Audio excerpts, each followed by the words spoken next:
The Retirement Café Podcast, episode 78. Tips for travelling and cruising in retirement. Retired or thinking about retirement? You've come to the right place.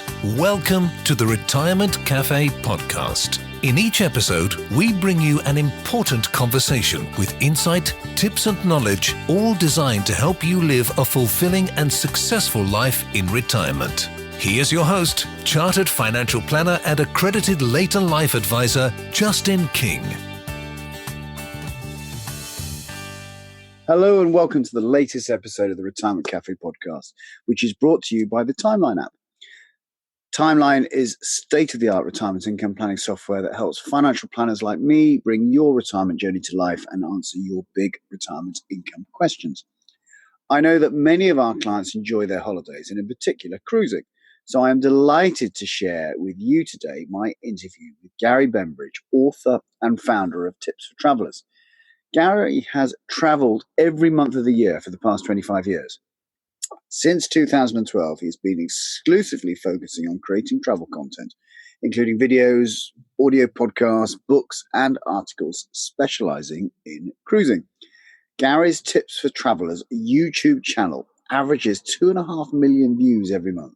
His podcast has had over 1 million downloads, and his award-winning blog receives 170,000 visitors per year. Gary joined me to share insights from his vast experience of traveling and cruising across the globe.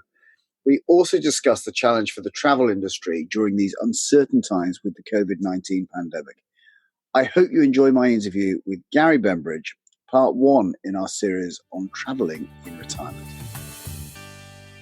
Welcome to the podcast, Gary Bembridge. Hi, thanks for having me. It's good to be on. Really good to see you. Now, Gary, you've got this whole website and blog and YouTube channel all about tips for travellers. I've spent some time kind of looking at it, and it's amazing. It's fantastic.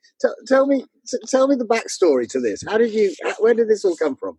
Well, I mean, it started really as a hobby, and I used to, when I was doing corporate life, I had a global marketing job. I was working for Johnson & Johnson. I was traveling all over the place, Wow. And I was a bit of a geek. So podcasting started, YouTube started. So I actually started originally just posting videos of hotel rooms that I was staying in to show my mum and my partner and stuff. And, I just sort of, because I could and did, and so it was very erratic. And then I just started posting it, and then it started growing and growing. And then I got into cruising. So I started posting cruising videos, and that took off. And it just kept growing. And then when I'd always decided when I was 55, I was going to retire. So I'd always worked my whole life to retire at 55. Then when I retired, I thought, well, I'm going to do some marketing consulting, and I'll spend some more time on it. And then I started focusing on YouTube. I started doing more cruising and whatever, posting more videos. And then it just really took off. So it was great, because kind of like it was a hobby that I had when I was working that now keeps me completely busy. I mean, at the moment, obviously with the situation changing, but I was cruising once a month and stuff. So it was quite great. Actually, a hobby turned into something that's keeping me really busy in kind of retirement, which is great. Yeah. So, I mean, you just mentioned there, we're obviously we're recording this right in the midst of the maelstrom of COVID-19. What's the effect on you personally for this pandemic? Well, it's in a couple of ways. I mean, obviously, like everybody else, there's the isolating and staying at home and all that stuff. And of course, cruising has shut down completely. Yeah. And at the time that we're recording it, it's they're closed for a month, but already they're all announcing they're extending it. I mean, I think cruising is going to be closed for many, many months, partly because of government advice, ports being closed. I think it's, the cruise lines governments are going to be really cautious about starting up again. Also, because there's still the guidance about over 70s isolating, not going cruising. So cruises are closed down. So all my cruising's kind of gone. But also, not surprisingly, people don't really want to watch general things about travel. So I've seen a dramatic decline, probably 10% of people that I was getting views before, watching. So because not surprisingly, people aren't thinking about going on cruising and travel. They're thinking about money and health and security and that family, that kind of stuff. Yeah. So what I'm doing is I'm still making videos, but which I'm going to release eventually. But I've been getting loads and loads of questions about what to do, what's going on. So I've just started posting a series about answering questions, basically, because people are scared generally. At the time we're recording this, no one, and it's the uncertainty that people are scared of. So I can't travel. I'm at home. I want something to do, so I'm still answering questions and stuff. So you adapt. I guess that's what we do. You adapt to what circumstances are. So this is the first time, of course, you haven't traveled for a long time. Yeah, exactly. Because as I was mentioning, because I had a corporate job, a global job, I literally was traveling at least once a month for 25 years, probably coming up to like 28, 30 years now. So it's really weird, the sense of I will be the furthest I'm going to travel is my daily walk out or whatever. So it is kind of weird getting used to not traveling because, I used to travel minimum once a month, for 25, 30 years now. Sure. You'll have to start getting all those jobs at home done, I know, that's what I'm dreading. All those things, I'll do that when I'm back. Yeah. Absolutely. Now, the cruising thing, we've got lots of people, I know clients of ours at MFP and lots of listeners to the Retirement Café podcast enjoy cruising. And it seems to polarize people. So some people, love it. Obviously, they go and do it. And other people go, no, I'd never do a cruise. That'd be just the worst thing in the world. 2 million Brits took a cruise last year. What's the attraction? I think it's interesting your point about the difference. What it says, if you get someone on a cruise, on the right cruise ship, they will go cruising for the rest of their life. So there's all those kind of myths and perceptions. But once you get on a cruise, and I think particularly if you don't want all the hassle of going to airports, security queues, chopper changing, the big attraction of cruising, I think, is the simplicity of it. You'll go to Southampton or you go to wherever, you get on board, you unpack, and your hotel takes you everywhere, and everything's on tap. So your entertainment, your food choices, even if you needed medical help, there's a medical center there. Someone's worked out the best tours to do. So you meander down to the shore excursions. They'll give you, there's talks about what you should see in a port, how you get around. It's just, I think, the simplicity. And, I think also because life generally is quite complicated, planning for a vacation is quite a complicated thing. And actually just removes a lot of that. And particularly, with river cruising, even more so. River cruising is even more organized than ocean cruising. So I think that's the key thing is the sense of just the ease and simplicity. And also, if you do want to explore somewhere, if you want to go to Europe and you're worried about, language and all that kind of stuff, cruising gets rid of all of that. And you can get a good, if you want to go to the Caribbean, you can see 5 or 6 islands in a week. If you can, in Europe, you can do 5 or 6 countries. So you get a good sense of a place. So, if you also want to go somewhere but you're unsure about it, it removes that. So, for example, last year, we did a cruise around Japan, and Japan I've been to before work to Turkey, and I knew it was quite difficult as an English speaker because it's not, it's much more difficult. But the great thing is you could go to Japan, go around Japan, see all the key places in a sort of a curated way, as it were. It made it so much easier. Then you can decide actually, I want to go back and explore those places in more detail. So I think that's the key thing. The other thing is actually when you look at it in terms of value for money. So if you compare doing a lot of that stuff on land, you can cruise for much less per day. Now, obviously, you can stay in a massive big suite and spend a fortune, but so you can do that kind of thing. I think the other thing. So I have lots of reasons to get down, quite passionate about this. The other thing that I think where cruising is becoming really, really popular, particularly with like retirees or older people, is multi-generational travel. So the great thing is you can go away with your whole family. So if you've got kids or grandkids or whatever, you can go on a cruise and you can do your thing. The kids can go to the kids club all day. They can even go on different excursions, but at meal times you can get together, you can go and see the show together. So it's actually a great way of, so also if, within your family, if, some people have got more money than others, some can go in an inside cabin, some can go in an ocean view cabin, some can go in a suite, but you can still all get together and do stuff as a family. And that's a big, big trend is multi-generational travel because it's so much easier for families to do. Because the problem is if you go together, to Devon or to Tenerife or something, everyone sort of has to do the same thing. Whereas on a cruise ship, everyone can do their own thing. And I think that makes a massive difference. Cool. So for someone who would, maybe not have cruised before, where would you suggest they started? I would suggest the simplest place to start is actually doing a no-fly cruise. So going out of Southampton, although you can also now sort of go to about a Portsmouth or Dover, but largely Southampton is the main place. I would start with something out of Southampton. So, and if you're kind of nervous, go more for a week-long cruise. So a great week-long cruise, you can do some week-long cruises which go to parts of Northern Europe. A great starter cruise actually is to do the Norwegian fjords, because they are week-long cruises. You have a day at sea there, a couple of ports that you go to, and a day at sea back. But also what's great about that is once you get to the fjords, is even your sailing time is phenomenal. So all around, because you're going right deep into the fjords. So you just have incredible scenery. And again, it's very accessible. It's only a week you're committing to. And once you're on land, there's loads of things to do, active things, sightseeing things, whatever. So that I would say is the best thing to try. What a lot of people used to try is you could go on these short 3-night, 2-nighter cruises. Unfortunately, what's happened with those is taster cruises. They've become a little bit party cruise.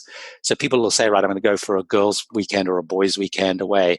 So actually, they don't give you a good cruising experience, in my view. So you might get a sense of the ship, but you don't get a good sense of the experience. So actually, committing to one of those kind of week-long or even a 5-day France, Spain one. So you're not making a massive commitment, and also because there's lots of choice, it's not crazy expensive to do. Right.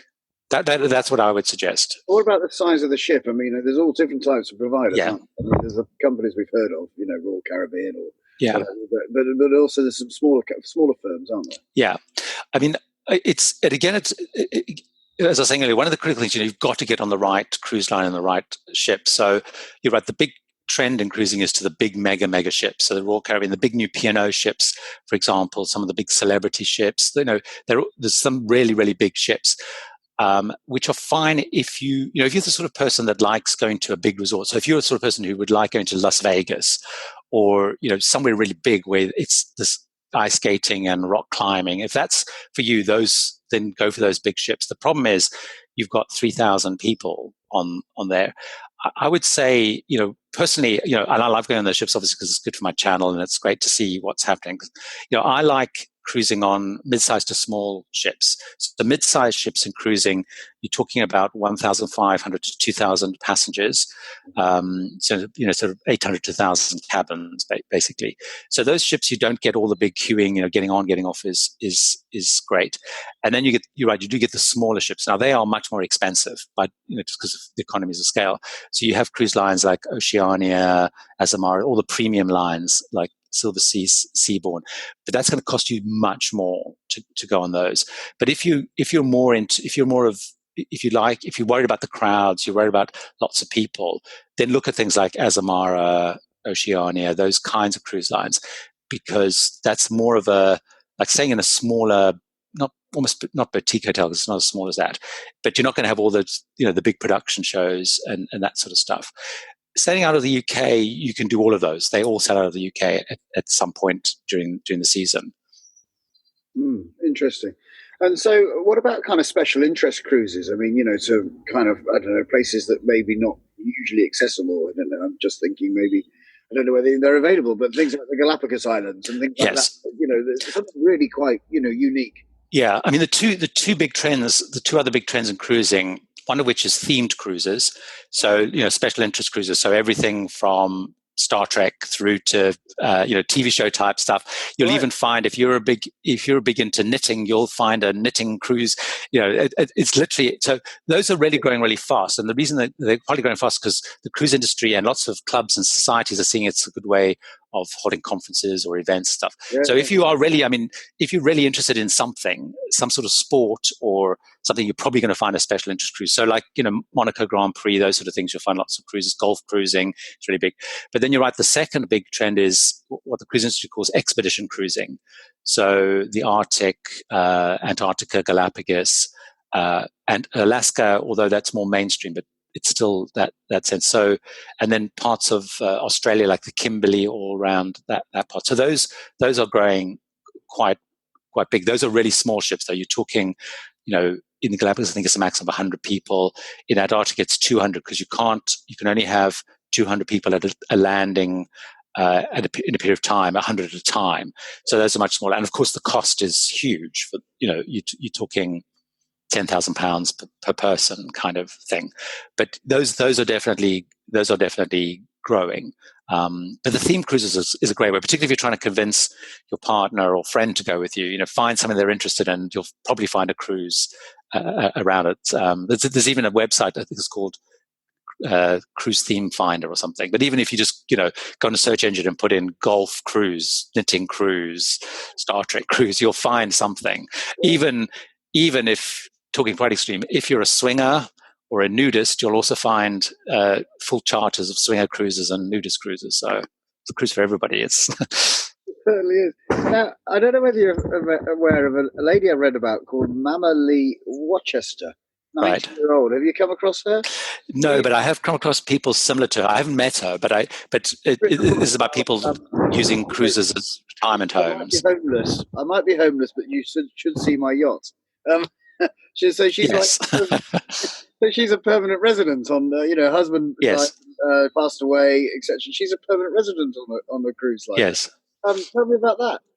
Yeah, I mean, there's a few people who've done it. In reality, it's very few people have actually done it. One of the most famous, I've forgotten her name, who lived on the QE2 before went into retirement for years and years and years. And there is a guy at the moment on a Royal Caribbean ship who's been on, well, he won't be now because at the time of recording because the ship's out of service. So some people have done that. And I've been on a Crystal cruise where they had 4 people that were permanently living on the ship. In practice, although it sounds like a great idea because the cost per day is quite good, the cruise lines are not very keen on it because what they're worried about is they're not geared up to clearly be a retirement home. And as people, or if people need more and more medical help, it becomes more of a challenge. But there are a few people that have said, actually, I'm going cruising for extended periods of time. So I have met we did part of a Cunard World cruise. We did 7 weeks of a Cunard World cruise at one point. And we did meet someone there, I can't remember her name, but she basically spends 7 months of the year cruising, kind of back to back, and then she'll go home for sort of at Christmas time or whatever, and then go back cruising again. So if you actually looked at the per day cost of, say, a care home versus cruising, it's completely, it's actually cheaper to do, but it tends to be fewer, and the cruise lines are worried about actually having people turning into retirement home. But there is, there is the World, which is one cruise ship where you can actually buy an apartment, a cabin on there, and cruise all year round. So that's one option. And then Crystal were talking, although they've cancelled it now, but they were talking when they built all their new ships of creating at least one deck, which was going to be permanent housing, where you could basically like lease out a permanent place. But they've backed away from that, I think, because they realised just the implications of that were too great. Right. So, when you mentioned Japan, did you? I think that's quite interesting. Maybe you do a cruise and then you maybe stay in the location for a bit longer. Is that? Yeah, exactly. I mean, and what you'll find with a lot of those fly cruise ones, the cruise lines will normally, or obviously your travel agent can do that as well. They do have a lot of fly stay packages, and some of the cruise lines are really pushing that. So if you take Azamara, for example, their whole focus is, and actually Oceania is similar, their whole focus is kind of land cruise stays. So what they increasingly do is they're selling cruises where, you'll buy either the cruise or you can buy, say, like they'll go to South Africa and they'll say, right, we're going to cruise Cape Town, Port Elizabeth, Durban, whatever, we'll come back. And then in Port Elizabeth, you'll actually leave the ship for 3 days and go and do a safari. You'll come back, the ship will leave, we'll go to Cape Town and you'll do whatever. So there's more and more of those packages. They tend to be pre and post, and most cruise lines will offer that. And if you take Alaska, for example, Princess Cruises and Holland America, which are the 2 biggest operators, they own, like Princess owns a train. So you get off the ship and the train takes you into, I think it's Denali, I can't remember the name of the park exactly. And there they own lodges. Holland America the same, they own a lodge. So in some areas of the world, the cruise lines are starting to buy up, more places. So like a place like Alaska, because for a lot of people, Alaska is a once or maybe twice in a lifetime trip. And, you only can see so much by sea. So they're building in a land part. And it's interesting, they're starting to buy like Carnival Corporation, which owns 7 or 8 of the cruise lines. They've bought some of the big, like the railway, the old Skagway Railway, they've now bought as more of a tourist attraction. But cruise lines are starting to blend a little bit more that stay, yeah. And what's the challenge around insurance? Do people, I've had a couple of clients of mine have said that they start, post 75, they start to worry a bit about getting insurance or pre-existing medical conditions. Yes. Especially the cost of any cruises into the States. What's your view on that? Yeah, I mean, it is. The easiest way of cruising if you're over 50 and worried about insurance is Saga Cruises. So what Saga Cruises do is they will include the insurance in the fare. So, and obviously, I guess because Saga ultimately are an insurance company. So if you're worried about it, the easiest cruise line out of the UK is Saga, because then you don't have to worry about insurance. It's included as standard. But you're right, it is a challenge, particularly once you get to 70. 70 seems to be the real challenge. So, like if I go with my mum, who's now 80, it's really quite a challenge to get insurance. I mean, there are some specialist companies who will do specialist cruise and whatever, and pre-existing conditions stuff. So I have the same. I mean, I have a pre-existing condition because I'm in remission from cancer. So, I know the challenges of finding specialist things. There are some out there that will do it, and some of them that are not too crazy pricing. I think over the coming year, from what I'm seeing, I guess travel insurance generally is going to be a challenge anyway for everybody, but especially for cruising. What's also very important with the insurance piece, building on that, is it's very important when you buy travel insurances, you make sure it has cruise cover, because some insurance policies don't cover cruising specifically, and you sometimes have to pay a slight premium for that. And that's because if you have to be evacuated from a ship, there's a lot of cost to that. So really also important is double check when you buy insurance that includes cruise cover, because some of them charge a little bit extra for that. But yeah, well, that's a top tip. So if I was thinking about going cruising for the first time, where would I? Is it a travel agent? Is it book direct? What would your Yeah, that's a really key point. My recommendation to people is, research yourself like crazy, especially my channel, obviously. but research like crazy. But I would strongly recommend, if you're a first-time cruiser, go to a travel agent, and ideally someone that focuses on cruising. And the cruise lines, actually, most of the cruise lines will encourage you to go through an agent. Most of their bookings are still through agents, and it's really important because a lot of people think I'm going to go on a cruise, but there's so many permutations. So it's really important that you have an agent to talk you through to make sure you're going on the right cruise line, you're going on the right ship, because even within cruise lines, ships can vary significantly. If you take P&O of the UK, they have the massive big ships, they have some adult-only ships, they have big ships, medium-sized ships. So you need to make sure you get on the right ship, and then also help you with the cabin choice. What's the right cabin? A lot of people will say, I want to go on a cruise and my budget's X. That's the worst way to go.